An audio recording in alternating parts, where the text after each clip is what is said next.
Avui estem al carrer Goya perquè també una nova promesa complerta. Vam dir que arreglaríem aquí al carrer Goya, al sud de la ciutat, un carrer que era una reivindicació històrica d'aquí al sud. És l'entrada en els barris del sud de la ciutat i per tant es mereixia tenir un espai de qualitat. Claríssimament, i ho hem dit moltes vegades, ho tenim molt clar com a govern, ho tinc molt clar com a alcaldessa. Invertim a tots els barris, a nord, a sud, a est, a oest, també al centre. No volem deixar a ningú al marge. I per tant, poquet a poquet, i sé que hi ha moltes peticions que ens feu, però poquet a poquet anem millorant. Aquí en el sud, com us deia, arreglar tot aquest tram del carrer Goya que dona accés a l'estació del sud, que dona accés també en el barri de Campamont, en el barri d'Espronceda, i aquí el que fem sobretot és guanyar i dignificar aquest espai públic.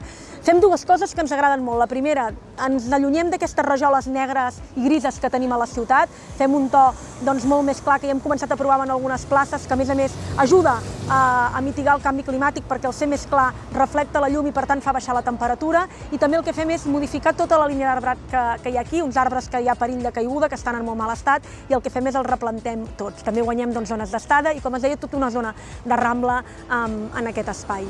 Estem molt contents, estem fent barri, estem tenint Sabadell en marxa. Ya era hora que tocara Campamont, que Campamont no está olvidado. Todo el mundo tenemos derecho en los barrios disfrutar de su barrio. Y yo creo que están haciendo una obra muy buena y cada vez hay más gente y esto es bonito.